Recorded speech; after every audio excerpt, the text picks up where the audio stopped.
15,000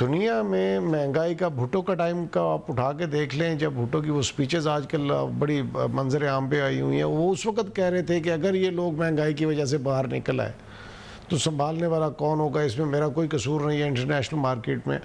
اب دیکھیں، جب یہ پی ایم ایل این کی گورنمنٹ تھی تو اس وقت آپ کا جو برینٹ ہے اس کا کروڈ کا وہ $42 پہ تھا، اس وقت وہ کوئی 83 سے $84 پہ پہنچا ہوا ہے، آلموسٹ ڈبل ہوا ہے۔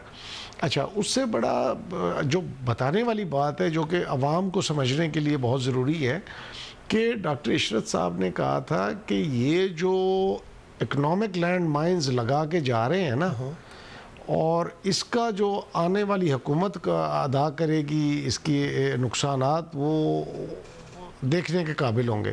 اور ایگزیکٹلی یہ کچھ ہوا۔ آپ دیکھیں، بجلی کو صرف آپ اٹھا کے دیکھ لیں، اس وقت دنیا میں سولر جو ہے وہ $2.5 مینز $2.5 یونٹ پہ آپ کو سولر کی بجلی اویلیبل ہے، لیکن آپ 25 سے 27 روپے یونٹ والی بجلی جلانے کے پابند ہیں، کیونکہ انہوں نے 15 سے لے کے 20-25 سال تک کے معاہدے کیے ہیں، اور ایسی مہنگی بجلی جو ہے وہ دے کے گئے ہیں۔ حالانکہ یہی پیسہ یہی ادھار ہی اٹھا کے یہ بجائے اس طرف لگانے کے، اور یہ اتنا ظلم ہوا ہے، آپ کو میں کیا بتاؤں کہ وہ جو لگے تھے ان کے پاور پلانٹس، ان پاور پلانٹس میں بھی اوور انوائسنگ کی گئی، انویسٹر کے اپنے ذاتی پیسے خرچ ہی نہیں ہوئے۔ لیکن اپنا ابراہیم خان صاحب، آپ کی گورنمنٹ نے آنے سے پہلے تو یہی کہا تھا کہ ان مسائل کو حل کریں گے، عوام کو ریلیف دیں گے، لیکن 3 سال سے زیادہ کا عرصہ گزر چکا ہے اور عوام آپ کو پتہ ہے مہنگائی سے تنگ ہے، تو اگر الیکشن میں آپ اسی طرح پہنچیں گے تو کیا پذیرائی ملے گی پی ٹی آئی کو؟ میں اسی طرف میں آنا چاہ رہا ہوں۔ پہلے آپ کو یہ بتا دوں کہ ان کی وجوہات، جن وجوہات کے بنا پہ یہ سارے معاملات سامنے آئے ہیں، وہ یہ ہوا ہے کہ ان کا جو کیا کہنا چاہیے اس کو، یہ میں ایک تو ڈیریل ہو گیا ہوں اس سے، ان کی جو مہنگائی کے اوپر جس ایشو پہ یہ بات اس وقت کر رہے ہیں نا جی، یہ وہ محرکات ہیں جو ان کے اپنے کریٹ کیے ہوئے ہیں۔ مقصد بجلی کو اٹھا کے دیکھ لیں، اتنی مہنگی پروڈکشن پہ، یہ وہ بیسک ہے انرجی جو ہے جی، اس کا ایفیکٹ پوری انڈسٹری پہ بھی پڑتا ہے، ایگریکلچر پہ بھی پڑتا ہے، ہر چیز پہ کاسٹ آف پروڈکشن جو ہے وہ بہت زیادہ بڑھ جاتی ہے۔ تو انہوں نے بیسک جب انرجی کی کاسٹ آف انرجی اتنی بڑھا دی، اگر یہی پیسہ یہ اٹھا کے ڈیمز کی طرف لگا دیتے، جو کہ اس وقت 10 ڈیم آپ کے جو ہے ایٹ اے ٹائم ان پہ کام ہو رہا ہے جی، تقریباً کوئی 16,000 میگا واٹ کے قریب بجلی آپ کی جب یہ کمپلیٹ ہوتے ہیں تو اس سے اس کی جنریشن شروع ہو جائے گی، اور وہ کتنے پہ ہوگی؟ 1.5 سے 2 روپے پر یونٹ پاکستانی آپ کو پڑیں گے، اور ساتھ اس کا ایڈڈ بینیفٹ جو آپ کو ملے گا وہ آپ کا واٹر ریزروائر ہے، جو کہ آپ کا پہلے سے ڈبل سے بھی زیادہ ہو جائے گا پاکستان کا۔ یا 60s میں بنے تھے ڈیمز، یا اب وہ ڈیمز جو ہیں ان پہ پریکٹیکلی کام ہو کے اور کمپلیشن کی طرف احسان افضل صاحب سے پوچھتے ہیں، سر یہ تو کہہ رہے ہیں کہ آپ لوگوں نے بجلی مہنگی خریدی اور بیڑا غرق کر دیا ملک کا، اب لازمی بات ہے اس کے آفٹر شاکس تو آئیں گے، آفٹر ایفیکٹس تو آئیں گے، اس کی وجہ سے مہنگائی بڑھی ہوئی ہے۔ دیکھیں، پہلی بات تو یہ کہ 4 سال اپنے دور حکومت کے اندر ان کے پاس اپنا کوئی جواب نہیں ہے، یہ کوئی ایکسپلینیشن نہیں دے پاتے۔ ان سے جو سوال پوچھے کہ مہنگائی کیوں ہے، یہ کہتے ہیں نواز شریف، ان سے پوچھے بجلی کیوں مہنگی ہو رہی ہے، یہ کہتے ہیں نواز شریف۔ تو میرے خیال سے عوام اس چیز کو جو ہے وہ بائی نہیں کرے گی۔ دوسرا چیز، انہوں نے کہا کہ جی ڈالر جنرل صاحب کے دور میں 68 پہ تھا، 60 روپیز پہ تھا، تو نہیں، وہ 75 یا 78 کے درمیان میں تھا جب جنرل صاحب چھوڑ کے گئے، اور 10 سال بعد یعنی کہ 2008 سے 2018 کے بعد صرف 25% اس میں اضافہ ہوا، اور ہماری حکومت 115 پہ چھوڑ کے گئی۔ لیکن ان کے 3 سالہ دور کے اندر 40% سے زیادہ ڈی ویلیو ہو گیا۔ تو جو ہم نے 10 سال کے اندر جو کام ہوا، انہوں نے 3 سال میں اس سے بھی بدتر کر دیا۔ لیکن آپ نہیں سمجھتے کہ کووڈ کی وجہ سے پوری دنیا کی جو معاشی حالت ہے وہ بدترین ہوئی ہے؟ ہر چیز دنیا میں اس وقت مہنگی ہو رہی ہے، مہنگائی کا تو طوفان پوری دنیا میں آیا ہوا ہے۔ دیکھیں، میں نے آپ کو دنیا کا اور خطے کا موازنہ کر کے دکھا دیا کہ انڈیا میں کتنی مہنگائی ہو رہی ہے اور پاکستان میں کتنی ہو رہی ہے۔ ابھی یہ جو آؤٹ لک آئی ہے IMF کی، اس کے اندر پاکستان کی گروتھ ریٹ انہوں نے پریڈکٹ کی ہے 3.4%، اور انڈیا کی 8 سے ابو ہے۔ تو واقعی پوری دنیا میں آیا ہے، لیکن اکانومیز نے ریباؤنڈ وی شیپ ریکوری کی ہے اور بڑی اچھی پرفارمنس دکھائی ہے. بدقسمتی سے ہم نے وہ نہیں دیکھا. میں بجلی کے معاہدوں کی بات کرنا چاہ رہا تھا. دیکھیں جب ہمیں حکومت ملی تو ہمارے بھی بڑے سنگین مسائل تھے، جس میں 16 گھنٹے لوڈ شیڈنگ تھی، 2300 کے قریب سوسائڈ بامبنگز ہوتی تھی. یہاں کوئی فارنر پاکستان میں قدم نہیں اٹھاتا تھا. ایکسپورٹ کرنے کے لیے جو کمپنیز تھی وہ دبئی جا کے اپنے کلائنٹ سے ملتی تھی. ہم نے اس ساری چیزوں سے حل کیا، اور جو بجلی کے ہم نے پروجیکٹ لگائے وہ LNG بیسڈ پروجیکٹس. اور LNG جو ہے وہ ڈیمو کے بعد سب سے سستی طریقہ ہے بجلی بنانے کا. اور ہم نے باسکٹ پرائس کو، جو اس وقت کی باسکٹ پرائس تھی، اس کو ہم نے اس میں بجلی سستی کی.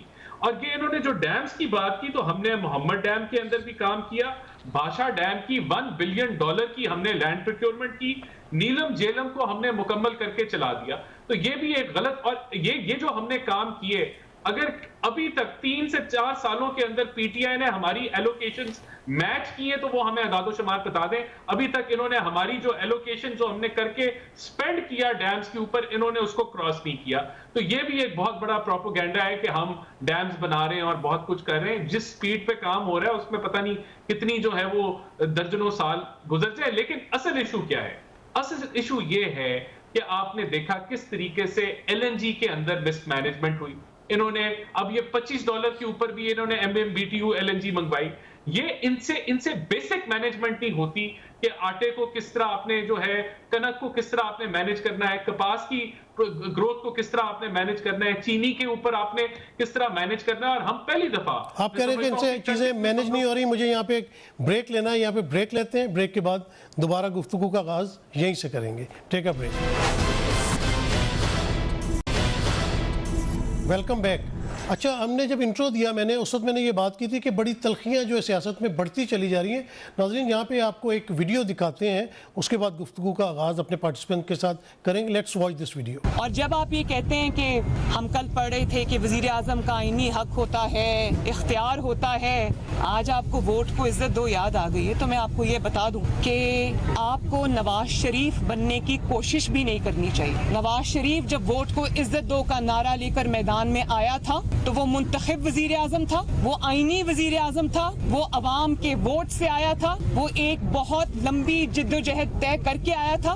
اس کی ایک بہت بڑی آئینی سٹرگل تھی جو اس کی ذات کے لیے نہیں تھی. پورے 200 سال بعد اللہ کا کام دیکھیے، 1799 اور 1999 پھر نواز شریف صاحب نے اس ملک کی سلامتی کے اوپر اس ٹائم شب خون مارا جب ملک کے ایک چیف آف آرمی سٹاف ملک سے باہر تھے اور ان کو ہواؤں کے اندر سیک کیا گیا. وہی حرکت جو 200 سال پہلے والے نواز شریف نے میر صادق کے نام سے کی تھی وہی انہوں نے کی. تو محترمہ آپ کی بات درست ہے، نواز شریف بنا نہیں جا سکتا، نواز شریف واقعی پیدا ہوا جا سکتا ہے اور وہ کوئی 200 سال بعد نواز شریف پیدا ہوتے ہیں. اور میرا نہیں خیال اگلے آنے والے 200 سال میں کوئی اور نواز شریف پیدا ہونے والا ہے، کیونکہ اس کا بوجھ جو ہے نا وہ پوری امت مسلمہ کو اٹھانا پڑتا ہے اور ابھی بھی اٹھا رہی ہے. کلبوشن سے لے کے آپ قصاب سے لے کے آپ افغانستان کے ایشو الحمدللہ سے لے کے آپ یہ ساری چیزیں دیکھ لیں، آپ کو نظر آئے گا کہ یہ جو آج کا میر جعفر میر صادق ہے یہ صرف پاکستان کے لیے نقصان دہ نہیں ہے، پوری امت مسلمہ کے لیے یہ شخص ہے. ابراہیم خان صاحب، آپ نے دیکھی ویڈیو کس طرح مریم نواز شریف جو اداروں کے اوپر بھی بات چیت کرتے ہیں؟ میں ذرا ان کے رانا صاحب کے ذرا جو فگرز دے رہے تھے نا کہ جی ہماری دور میں 25% ڈالر ڈی ویلیو اپنا روپی ڈی ویلیو ہوا اور ان کے 40%. اس وقت صرف 6,000 ارب روپے قرضہ تھا جس کو انہوں نے 24,000 کیا. اب ہمیں 24,000 کو مد نظر رکھ کے اور وہ قرضے کرنے پڑے جس کی جسٹیفیکیشن میں ان کو ذرا کلیئر کرنا چاہ رہا تھا. اب اس طرف آ جاتے ہیں تو اب یہ ووٹ کو عزت دو کی بات کر رہی ہیں کہ نواز شریف ایک سٹرگل کے تھرو آئے. یہ کس کو بیوقوف بنانے کی کوشش ہو رہی ہے؟ کون سی سٹرگل کی نواز شریف نے اپنی ساری زندگی میں؟ 85 سے وہ مقصد ہے کہ ایک پروٹیکٹڈ ماحول میں ان کو لایا گیا، وہاں سے وہ ان کا آغاز ہوا اور اس کے باوجود یہ ساری جو ان کو پروٹیکشن کے ساتھ اور جتنی سپورٹ کے ساتھ، ایون کہ یہ آپ کے 2013 کا جو الیکشن ہوا تھا رات کو 11 بجے فرما رہے تھے کہ جی مجھے 2/3 میجورٹی چاہیے، جبکہ الیکشنز تو 5 بجے ختم ہو گئی تھی. تو ان کو عادت ہے بیسیکلی پیمپرڈ ہوئے ہیں بہت زیادہ. تو اس کا نتیجہ ان کے سامنے اب آنا تھا. اب یہ ہمیں گلا دیں گے کہ سٹرگل کر کے کون آیا. سٹرگل تو عمران خان کی ہے کہ 22 سال ایک شخص محنت کرتے کرتے کرتے جس کو اس کو ٹانگا پارٹی سے آپ نے شروع کیا تشبیہ دینے سے, اور الحمدللہ اس وقت پاکستان کے وزیر اعظم ہیں وہ. تو اس کو کہتے ہیں سٹرگل, پولیٹیکل سٹرگل. یہ پولیٹیکل سٹرگل نہیں ہے کہ آپ 1 سے 10, 10 سے 20, 20 سے 40 فیکٹریاں بنا لیں اور اربوں خربوں کے جو ہے وہ منی ٹرانزیکشنز کر لیں باہر, اور اس کو کہیں کہ جی آپ ووٹ کو عزت دیں گے. کس کو بتانا چاہ رہے ہیں؟ پاکستانی قوم جاگ چکی ہے, اور ان کو میں آپ کو آج بتا رہا ہوں, یا مارک مائی ورڈز, 2023 میں بھی انشاءاللہ ان کو یہ وہیں پہ کھڑے ہوں گے جہاں پہ آج کھڑے ہیں. مریم نواز تو کہہ رہی تھی کہ عمران خان نواز شریف بننے کی کوشش نہ کرو. دیکھیں میں اب ان کی بات کو, وہ عمران خان کبھی نواز شریف بن نہیں سکتے, کیونکہ عمران خان کا کوئی انٹرسٹ نہیں ہے کہ پاکستان کے لوگوں کا پیسہ اٹھا کے باہر لے جائے. تو دونوں کے جو مینڈیٹ ہیں, دونوں کی جو وہ ڈائریکشنز ہیں وہ بالکل اپوزٹ ہیں ایک دوسرے کے. وہ پاکستان میں کام کرنا چاہ رہے ہیں, یہ پاکستان سے باہر کام کرنا چاہ رہے ہیں, تو وہ واقعی وہ نواز شریف نہیں بن سکتے. وہ تو سچ کہہ رہی تھی. احسان افضل صاحب, اپنا یہ بتائیے گا کہ 90 کی جو پولیٹکس تھی, یقیناً آپ اس وقت ذرا چھوٹے ہوں گے, آپ کے والد صاحب نے بڑی زبردست پارلیمانی جو ہے وہ سیاست کی ہے, اللہ تعالیٰ ان کی مغفرت فرمائے. یہ بتائیے کہ جو 90 کی سیاست تھی بڑی بکرنگ پولیٹکس تھی, اس کے بعد جو ہے مساق جمہوریت ہوا, چارٹر آف ڈیموکریسی بھی کہتے ہیں جسے, اس کے بعد آپ دیکھیں کہ پھر اسی طرح کی گفتگو شروع ہو گئی. ایک دوسرے کے اوپر ذاتی الزامات لگائے جاتے ہیں, جنات کی بات ہوتی ہے, چڑیلوں کی بات ہوتی ہے. تو یہ جو تلخیاں آ گئی سیاست میں, آپ کس طرح دیکھتے ہیں اسے؟ دیکھیں بالکل آپ نے جو ہسٹری کا جو آپ نے وہ دی مثال, وہ بالکل اسی طرح ہی ہے کہ 90 کی جو دہائی تھی وہ ایک دوسرے کی ٹانگیں کھینچنے میں جمہوریت نکل گئی, اور طریقہ کار 58-2B تھا. جب مساق جمہوریت بن گئی تو وہ جو 2 جماعتیں تھیں جو کبھی کسی کی ٹانگ کھینچتی تھی پیچھے جمہوریت کے جو ہے وہ خلاف, وہ کام جب رک گیا تو تب پھر یہ تیسری جماعت جو ہے وہ مسلط کی گئی پاکستان کے اوپر, جو میرے خیال سے جمہوری طریقے سے نہیں آئی. اور وہ سب جانتی ہے عوام کے کس طریقے سے 2018 کے الیکشن کے اندر ایک جماعت کو جو ہے ٹارگٹ کر کے اور ایک وزیر اعظم کو ٹارگٹ کر کے جو ہے وہ نکالا گیا, اور کس طریقے سے الیکشن جو ہے وہ مینج کیا گیا. نہیں, عوام نے 1.27 کروڑ کے قریب ووٹ دیا ان کو. دیکھیں یہ بھی ہوا پاکستان میں کہ 35 ہمارے جو شیئر کے ٹکٹ ہولڈرز تھے وہ جیپ کے اوپر چلے گئے آخری دنوں کے اندر. یہ بھی ہوا کہ اتنی تیزی سے کیس چلے کہ ہمارے لیڈر کو الیکشن سے پہلے سزا سنا دی گئی, اور کس طریقے سے جو ہے وہ پارٹی کے ٹکٹ, ایک پارٹی کے ٹکٹ بانٹے گئے, لوگوں کو بتایا گیا کہ آپ اس پارٹی سے الیکشن لڑے, اور ایک سلیکٹڈ حکومت جو ہے وہ سامنے آئی. اور یہی ہوا کہ جب جو یہ جو سائیکل ہے اس کے اندر ابھی یہ ان کی بھی یہ جو ہے وہ ٹریننگ ہوگی کہ یہ کس طریقے سے جو یہ ہائیبرڈ نظام چل رہا ہے. اور دیکھیں یہ ہم نہیں کہہ رہے, یہ دنیا کہتی ہے کہ یہ ہائیبرڈ نظام ہے. تو اس نظام کے اندر جو ہے وہ کیا نتیجہ نکلا, اس کا رزلٹ پاکستان کو کیا بینیفٹ ملا, کیا پاکستانی عوام کو کوئی فائدہ ہوا, تو یہ عوام ضرور اس کو دیکھے گی. اور میں بھی آپ کو کہتا ہوں کہ مارک مائی ورڈز کہ یہ جو آج پاکستان کی عوام کا جو بجٹ آؤٹ ہوا ہے اور جس دلدل میں یہ معیشت پھنس چکی ہے, پی ٹی آئی کو یہ جو جتنی انہوں نے سیٹیں لی ہیں اس سے آدھی بھی لے جائیں تو وہ بڑی ایک کارنامہ ہوگا, اس سے زیادہ یہ پرفارم نہیں کر پائے. کیوں ابراہیم خان صاحب یہ تو کہہ رہے ہیں کہ اگلے الیکشن میں جو ہے آپ کو جتنی سیٹیں ملی ہیں اس سے بھی آدھی سیٹیں ملیں گی. میں ابھی کشمیر کا الیکشن لے لیں, اور لاسٹ جو ہے ابھی ایم پی اے کا الیکشن ہوا تھا آپ کے سیالکوٹ میں, اس کا رزلٹ آپ دیکھ لیں. تو بیٹھ کے فرضی وہ باتیں تو کر لینا یا بہت بڑی ٹال کلیمز کر لینا اپنی جگہ پہ ہے, لیکن حقائق جو ہے قوم سمجھ چکی ہے. ان کی جو اینٹی اسٹیٹ ایلیمنٹ قسم کی جو پالیسیز ہیں ان کی لیڈرشپ کی, اور جو وہ بیانات دیتے ہیں, جس طرح وہ سیکورٹی کے اداروں کو ہٹ کرتے ہیں, جس حوالے سے وہ پھر ہم جب کہتے ہیں کہ آپ مودی کی زبان بول رہے ہیں تو پھر یہ اشتعال میں آ جاتی ہے ان کی لیڈرشپ. تو دیکھیں پاکستان نے ہی آپ کو سب کچھ دیا تھا, ورنہ مقصد انڈیا سے جب یہ مائیگریٹ کر کے آئے تھے ان کے کیا کچھ تھا ان کے پاس. پاکستان نے جب سب کچھ دیا ہے تو پاکستان کے لیے کچھ کرنا چاہیے, اور Pakistan should stand first. Priority ہماری پاکستان ہونا چاہیے, پاکستان کے 22 کروڑ عوام ہونا چاہیے. لیکن ہوا کیا کہ ان دو خاندانوں نے کی ٹگ آف وار بھی کس قسم کی ہو گئی کہ کس نے بڑا بڑا اپنے آپ کو رچ شو کرنا ہے, یا کس نے زیادہ سے زیادہ بینک بیلنس اپنے اور باہر پراپرٹیز بنانی ہیں. ایک زرداری خاندان تھا اور ایک شریف خاندان تھا. تو ان دو کے مقابلے میں 22 کروڑ جو ہے وہ پیچھے رہ گئے اور یہ دونوں خاندان آگے نکلے اور ابھی تک اسی مقابلے بازی میں چل رہے ہیں.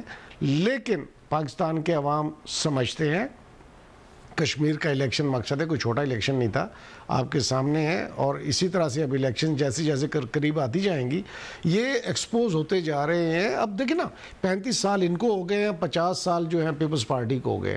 تو انہوں نے جو کارنامے سر انجام دیے ہیں, کوئی عوام کو ریلیف دے, کوئی نئی پارٹی آگے کوئی بات کرے تو شاید لوگ اس کو مان بھی جائیں. لیکن ابراہیم خان صاحب آپ کی پارٹی کا بھی نعرہ تھا کرپشن کے خلاف, لیکن پھر وہی بات کہ 3 سال گزر چکے ہیں, ابھی تک بھی کوئی بھی کرپشن کا کیس جو ہے وہ کیفرے کردار تک نہیں پہنچ سکا. سر یہ وہ ملک ہے جس کے کہ سوئس عدالت نے کہا کہ اپنے $60 ملین بھائی منگوا لیں, اور وزیر اعظم نے اپنی وزارت عظمیٰ کی 6 ماہ کی قربانی دے کے وہ 60 ملین ڈالرز تھا وہ اٹھا کے زرداری کی جیب میں ڈلوا دیا.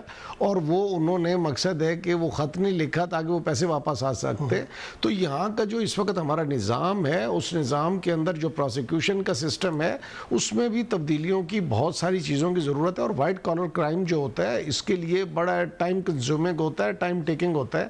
لیکن میں I can assure you one thing کہ یہ اپنے اینڈ کو ضرور پہنچیں گے. اور ساری چیزیں سامنے آ چکی ہیں اس وقت. وہ 26 ارب کا جو شہباز شریف اور حمزہ شہباز صاحب کا ہے وہ سامنے ہے, اور وہ یہ اب ہمارے پاس وہ پروفز آتے جا رہے ہیں جس کو یہ ڈینائی کر ہی نہیں سکتے. چلیں جس کو یہ ڈینائی نہیں کر سکتے, یہاں پہ مجھے ایک بریک لینا ہے, بریک لیتے ہیں. بریک کے بعد گفتگو کا آغاز یہیں سے کریں گے. Welcome back. اچھا, بریک سے پہلے احسان افضل صاحب بات ہو رہی تھی احتساب کی. آپ احتساب کو کس طرح دیکھتے ہیں کہ ابھی تک کوئی فیصلہ نہیں ہوا ہے؟ وہ کہتے ہیں کہ اتنے ثبوت ہمارے پاس موجود ہیں, اربوں روپے کی کرپشن ہے, لیکن فیصلہ نہیں ہو پا رہا. تو یہ کس طرف سارا معاملہ جاتے دیکھ رہے ہیں آپ؟ دیکھیں, احتساب کا جو ایک ایکسپوزے تھا وہ تو ہو چکا ہے. یعنی کہ جو نیب تھی اس کے بارے میں مختلف جسٹسز نے بیل کے وقت کہا کہ یہ political victimisation, political manoeuvring, political engineering اور ہیومن رائٹ وائلیشن جو ہے وہ کرتا ہے. اور یہ نیب نے کہا, یہ مختلف جسٹسز نے کہا. اس کے بعد جب اس آدمی کا جو اس کا چیئرمین تھا اس کا ٹینیور ختم ہو گیا, تو یہ بجائے کہ اس ادارے کو جس نے گورنمنٹ کا بھی احتساب کرنا ہے اور جس نے اپوزیشن کا بھی احتساب کرنا ہے اور اس کے اندر نیوٹرلٹی کا عنصر ہونا سب سے زیادہ لازمی ہوتا ہے, اس ادارے کے لیے انہوں نے اسی چیئرمین کی توثیق کر دی ایک آرڈیننس لا کے. یعنی کہ آئینی عمل کو انہوں نے جو ہے وہ ٹوکری میں ڈال دیا کہ جس کے اندر کنسلٹیشن رکھا تھا, اور انہوں نے اس کو اور متنازع بنا دیا. وہ پہلے چیئرمین متنازع تھے due to the judgements of مختلف جسٹسز. اس کی اب ایک منٹ احسان افضل صاحب, آپ نے کہا کہ وہ پہلے ہی متنازع تھے, نیوٹرلٹی ہونی چاہیے. ان چیئرمین نیب کو جو ہے وہ تو مسلم لیگ نون اور پیپلز پارٹی لے کے آئی تھی, نیوٹرل بھی تھے. تو جب ان کے خلاف اگر کوئی کیسز بن گئے تو کیا ان کی پارشیلٹی پہ شک ہونا شروع ہو گیا؟ اور یہ بتا دوں میں کہ پی ٹی آئی نے یہ کیسز بھی پی ٹی آئی نے نہیں بنائے, نواز شریف کے خلاف بھی نہیں بنائے اور پیپلز پارٹی کے خلاف بھی نون لیگ نے ہی چودھری نثار کے دور میں یہ فیک اکاؤنٹس کے کیس بنائے تھے. جی دیکھیں, ان کی پارشیلٹی پہ کیوں انگلی اٹھتی ہے وہ میں نے آپ کو پہلے ہی بتایا. جسٹس باقر کی آپ رپورٹ پڑھ لیں تو آپ کو پتا چل جائے گا کہ کس طرح نیب کو جو ہے ایک آلے کی طرح استعمال کیا گیا. ان کی پارشیلٹی پہ ہم نے نہیں انگلی اٹھائی, ان کی پارشیلٹی پہ مختلف جسٹسز نے بیل دیتے ہوئے جو اپوزیشن کے جو لیڈران تھے ان کو جب بیلیں ملی ان کے اوپر, نیب کے اوپر انگلی انہوں نے اٹھائی اور انہوں نے جو ہے ان کی پارشیلٹی کو پن پوائنٹ کیا. دوسرا, جب وہ ان کا جو ویڈیو کا سکینڈل نکلا اس کے بعد ان کا کنٹینیو کرنا اس آفس کے اندر, وہ بھی ایک بہت بڑا سوالیہ نشان ہے. لیکن چلے, وہ ایک جو ہے کانسٹیٹیوشنلی عمل سے وہ کنسلٹیشن کے تھرو وہ چیئرمین نیب بنے تھے. لیکن اب اس وقت وہ کنسلٹیشن سے چیئرمین نیب کنٹینیو نہیں کر رہے. اس وقت ان کی جو نوکری ہے اس کی توثیق پی ٹی آئی نے کی ہے. اور اس وقت جو پی ٹی آئی کا جو آرڈیننس ہے وہ جو لے کے آئی ہے نیب کے بارے میں، وہ یہ کہتا ہے کہ اب جو ججز بھی لگانے ہیں وہ ایگزیکٹو لگائے گی، وہ حکومت لگائے گی، وہ صدر پاکستان لگائے گا کہ کون سی کیس کون سے جج نے سننا ہے، کس تنخواہ پہ وہ آئے گا۔ تو اب تو میں سمجھتا ہوں کہ یہ اس سے بڑا جو ایویڈنس ہے وہ مل ہی نہیں سکتا پاکستانی عوام کو کہ نیب پہلے کس طرح چل رہی تھی اور جن مقاصد انہوں نے پورے کیے اس کے تحفے میں اب جو چیئرمین صاحب کو توثیق ملی ہے اور جس طرح کے یہ قانون لے آئے کالا قانون، تو اب یہ احتساب کریں اس کے ساتھ۔ میں سمجھتا ہوں کہ چلیں اس کا جواب لیتے ہیں ابراہیم خان صاحب سے پوچھتے ہیں سر یہ بتائیں کہ آپ کی گورنمنٹ کو کیوں کنسلٹیشن نہیں کی لیڈر آف دی اپوزیشن کے ساتھ، اور چیئرمین نیب آپ کوئی نیا لے آتے ان کو کیوں آپ نے کنٹینیو کروایا؟ سب سے پہلی بات تو یہ میرا ایک تو آپ نے سوال کا جواب خود ہی دے دیا تھا ان کو کہ یہ تو لے کے ہی آپ خود آئے تھے، ہم نے تو نہیں لائے تھے اس کو، پہلی بات۔ پھر یہ ایک جسٹس کا انہوں نے نام مینشن کیا ہے، آئی ایم شیور کہ یہ وہی جسٹس ہیں جنہوں نے ماڈل ٹاؤن پہ اپنی رپورٹ دی تھی، جی جسٹس باقر۔ تو مقصد ہے جب وہ رپورٹ دیتے ہیں تو جسٹس صاحب ٹھیک نہیں ہیں، جو رپورٹ ان کے حق میں دے دی جائے قانون بالادستی قائم ہو جاتی ہے۔ مقصد ہے کہ پک اینڈ چوز کرنا فیصلوں میں بھی کہ کون سا فیصلہ جو حق میں آ جائے تو ٹھیک ہے، جو خلاف آ جائے تو وہ ان کے خلاف ہو جاتا ہے۔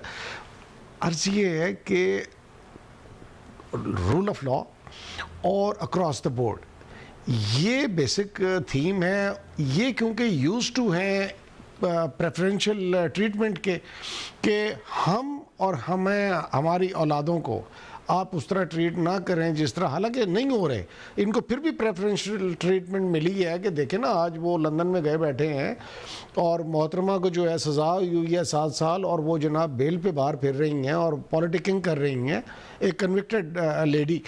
تو ان حالات میں بھی میں سمجھتا ہوں کہ ان کو بہت پریفرنشل ٹریٹمنٹ مل رہی ہے، اس کے باوجود بھی ان کا جوڈیشری کے ساتھ بھی گلہ ہے اور یہاں پہ نیب کے ساتھ بھی گلہ ہے۔ اب آ جاتے ہیں کہ جی آپ کیوں نہیں کنسلٹ کرتے۔ اب دیکھیں یہ ڈائریکٹ کلیش آف انٹرسٹ آ جاتا ہے کہ ایک لیڈر آف دی اپوزیشن جو ہے وہ خود ڈائریکٹلی انوالوڈ ہے، میرے اکاؤنٹ میں تو کوئی 2 روپے نہ ڈلوائے اور ادھر 26 ارب روپیہ آ گیا اور پتہ نہیں ہے جی مجھے تو معلوم نہیں ہے 26 ارب روپیہ کہاں، یار اگر نہیں ہے معلوم تو میری طرف بھجوا دیں، میں ضرورت مند ہوں۔ تو دیکھیں ایسے نہیں ہوا کرتا معاملات کو جو ہے وہ، اب پہلے جس طرح انہوں نے ضد کی کہ جی ہمیں آپ جو ہے جی لیڈر آف دی اپوزیشن کو جو ہے جی وہ پبلک اکاؤنٹس کمیٹی کا بنائے، پھر بعد میں ریئلائزیشن ہوئی تو اس کو چھوڑ کے سائڈ پہ بیٹھ گئے اور رانا تنویر صاحب آ گئے۔ اسی طرح سے اب ہم کیسے یہ کر سکتے ہیں کہ لیڈر آف دی اپوزیشن جو کہ ڈائریکٹلی انوالوڈ ہے، ملائنڈ ہے، ان ایلیگیشنز ہیں ان پہ اور ان پہ کیسز چل رہے ہیں، اور یہ ایسی ڈاکومنٹیشن ہے جس کو کہ ڈینائی بھی نہیں کیا جا سکتا، ٹھیک ہے جی، تو ڈاکومنٹڈ ہے ہر چیز۔ اور پھر اگر ہم ان کو بٹھا کے اور ان کے ساتھ کہیں کہ جی آپ ڈکیٹی بھی آپ نے کی تھی اور اب آئیں آپ اس کا بیٹھ کے یہ فیصلہ کرتے ہیں کہ جی یہ آگے سزا کس کو دینی چاہیے، ایسا ممکن ہو سکتا ہے؟ ایسا کبھی ممکن نہیں ہو سکتا۔ مقصد ہے آپ اس ملک میں قانون کی بالادستی کے لیے کام کریں، 22 کروڑ کا سوچیں، صرف 2 خاندانوں کی غلامی یا ان کی وہ ہر وقت انہی کی بہتری سوچنے کا یہ نہیں ہے، یہ ملک پاکستان جو ہے 22 کروڑ کا ہے اور 22 کروڑ کی بہتری سوچنے کا وقت ہے، نہ کہ احسان افضل خان صاحب سے پوچھتے ہیں۔ احسان افضل خان صاحب یہ تو کہتے ہیں کہ leader of the opposition he convicted ہے، اب ان سے کس طرح مشورہ کیا جائے، تو اس لیے انہوں نے جو ہے آرڈیننس کے ذریعے جو ہے نیب چیئرمین کا مسئلہ حل کیا ہے۔ آپ کیا کہتے ہیں یہاں پہ؟ دیکھیں لیڈر آف اپوزیشن پہ الزامات ہیں، جس طرح عمران خان کے اوپر الزامات ہیں، جس طرح پوری پی ٹی آئی کے اوپر فورن فنڈنگ کیس کا الزام ہے، لیکن اس کے اوپر ای سی پی کے ہیڈ کے لیے جو ہے وہ کنسلٹیشن کا پروسیس جو ہے وہ ہوا اور اسی طریقے سے ان کی چوائس جو ہے وہ سیٹ ہوگی۔ اور اس کے اندر بھی لیڈر آف اپوزیشن نے یہ نہیں کہ آپ اسی چیئرمین کو اسی کو چیئرمین لگائیں، اس نے اپنی ریکمنڈیشن دینی، اور لیڈر آف اپوزیشن جو ہوتا ہے وہ پی ایم ان ویٹنگ ہوتا ہے، تو اس کا کوئی عہدہ اتنا چھوٹا نہیں ہے اور وہ پوری اپوزیشن کو ریپرزینٹ کرتا ہے۔ بیسکلی یہ ان کی ایک بہانہ ہے، لیکن اصل میں بدنیتی اس کے اندر شامل ہے کیونکہ یہ جو احتساب کا عمل ہے اس کو اپنے ہاتھ میں اور اپنے مطابق چلانا چاہتے ہیں. اس سے بڑھ کے اور کوئی بات نہیں. اچھا احسان افضل صاحب، آپ نے کہا کہ جو لیڈر آف اپوزیشن ہوتا ہے پی ایم ان ویٹنگ ہوتا ہے، تو آپ مسلم لیگ نون کی طرف سے P M in waiting Maryam Nawaz کو سمجھتے ہیں یا شہباز شریف صاحب کو سمجھتے ہیں؟ دیکھیں، میں نے ایک جنرل بات کی ہے کہ جو بھی اپوزیشن لیڈر ہوتا ہے وہ ایک متحدہ اپوزیشن کو ریپرزینٹ کرتا ہے اور اس کو کنسیڈر کیا جاتا ہے کہ وہ پی ایم این ویٹنگ ہے. ابھی اس وقت جہاں ہم کھڑے ہیں میرے خیال سے یہ جو فیصلہ ہے یہ نہیں ہوا کہ اگلا پی ایم کا کینڈیڈیٹ کون ہوگا. شہباز شریف صاحب اس میں آبویسلی لیڈ کر رہے ہیں، وہ اپوزیشن کے لیڈر ہیں، پارٹی کے پریزیڈنٹ ہیں، تو اس وقت تک وہ بھی جو ہے وہ ہی از امنگسٹ دی ٹاپ کنٹینڈرز، اس میں کوئی شک نہیں. ابراہیم خان صاحب، شہباز شریف مفاہمتی بیانیاں لے کے چل رہے ہیں. حمزہ شہباز نے بھی جہاں تقریر کی انہوں نے کہا مفاہمت اپنے اداروں کے ساتھ مفاہمت کے ساتھ چلیں گے، جبکہ نواز شریف اور مریم نواز ٹوٹلی جو ہے وہ مزاحمتی ان کا بیانیہ ہے. تو آپ کو سپلٹ نظر آتی ہے مسلم لیگ نون میں؟ دیکھیں، یہ تو ان کا ہے انٹرنل معاملہ، لیکن میں اس کو ایکویٹ کروں گا کہ تھانے میں جو ہے نا جی تفتیش ہو رہی ہوتی ہے نا، ایک تھانے دار ہوتا ہے گڈ گائے اور ایک ہوتا ہے بیڈ گائے. بیڈ گائے آتا ہے وہ اس کو مارتا ہے اور دوسرا آگے کہتا ہے یار اس نے بڑی زیادتی کی ہے تمہارے ساتھ، میں آپ کے ساتھ میری بہت زیادہ ہمدردی ہے، یہ بتاؤ کہ معاملہ ہے کیا. تو بات یہ ہے کہ یہ گڈ کاپ اینڈ بیڈ کاپ پلے کرنے کی کوشش کر رہے ہیں. ان کو 35 سال دیے گئے ہیں پاکستان کی زندگی کی، سمجھ لیں آدھی زندگی پاکستان کی، 73 سال ٹوٹل ہوئے ہیں، تو 35 سال از ناٹ تھوڑا وقت نہیں ہے. اگر اس میں انہوں نے ابھی تک یہ پروو نہیں کر سکے کہ دو بھائیوں میں ہی یہ ڈیسائیڈ نہیں ہو سکا کہ ہم نے مفاہمت کر رہی ہیں اپنے موسنوں کے ساتھ جنہوں نے ہمیں اس مقام تک پہنچایا، یا ہم نے اپنے ہی موسن کو جب بڑے ہو گئے اس قابل ہو گئے کہ ہم نے سمجھا کہ ہم اپنے مسل سٹریچ کر سکتے ہیں تو اٹھ کے انہی کے خلاف بندوق اٹھا لینی ہے. تو ان کو کوئی، میں نہیں سمجھتا کہ نہ اب ان کو پاکستان کی قومی عوام ان کو ٹرسٹ کرتی ہے، نہ ان کو سیکورٹی کے ادارے ٹرسٹ کرتے ہیں. ان کی قول و فعل میں اتنا تضاد ہے کہ اب میں نہیں سمجھتا کہ یہ جتنی مرضی خوش فہمیوں میں یہ ہو جائیں کہ جی مہنگائی اتنی ہو گئی ہے اور اس کی وجہ سے یہ ہو گیا اور وہ فلاں وجہ ہو گیا. مہنگائی ہوئی ہے تو سب کے سامنے ہے، اور اس کی دیکھیں ہم اس کا لا رہے ہیں الٹرنیٹ. میں آج آپ کو یہ بھی بتا رہا ہوں کہ جو احساس پروگرام ہے اس میں 1,25,00,000 کے قریب خاندانوں کو ہم آلریڈی سپورٹ کر رہے تھے. اب انہی کے لیے ہم نے یوٹیلیٹی سٹورز کے علاوہ ڈسٹرکٹ لیول کے اوپر گاؤں کے لیول پہ جو ہے وہ جو سٹورز ہیں ان کو نامینیٹ کر دیا گیا ہے، اور وہاں سے وہ جا کے اپنا وہ کارڈ دکھا کے ان کو باقی لوگوں کی نسبت سبسیڈائز جو ہے بیسک نیسیسٹیز جو ہیں، یہ چینی ہے، آٹا ہے، دالیں ہیں، گھی ہے، یہ سبسیڈائز ریٹس پہ ان کو ملے. چلیں اللہ کرے کہ پاکستان میں مہنگائی کم ہو. ابراہیم خان صاحب، وقت میرا ختم ہو گیا. آپ کا بہت شکریہ جوائن کرنے کے لیے. احسان افضل خان صاحب، آپ کا بھی بہت شکریہ. ناظرین، آپ نے دیکھا کہ مہنگائی سے عوام تنگ تو ہے، گورنمنٹ بھی پریشان ہے، اپوزیشن بھی اس پہ ذکر کرتی ہے. گورنمنٹ کہہ رہی ہے کہ ہم کچھ ایسے پروگرامز لے کے آ رہے ہیں جس کی وجہ سے سبسڈیز ملے گی، عوام کو ریلیف ملے گا. جب بات ہوئی جو سیاست میں تلخیاں آتی جا رہی ہیں اسے دونوں پارٹیسپینٹس نے کہا کہ ان کو کم ہونا چاہیے، اس طرح نہیں ہونا چاہیے. 90 کی دہائی میں ہم اس کا بڑا نقصان اٹھا چکے ہیں. آج کے پروگرام سے اجازت دیجیے. اللہ حافظ.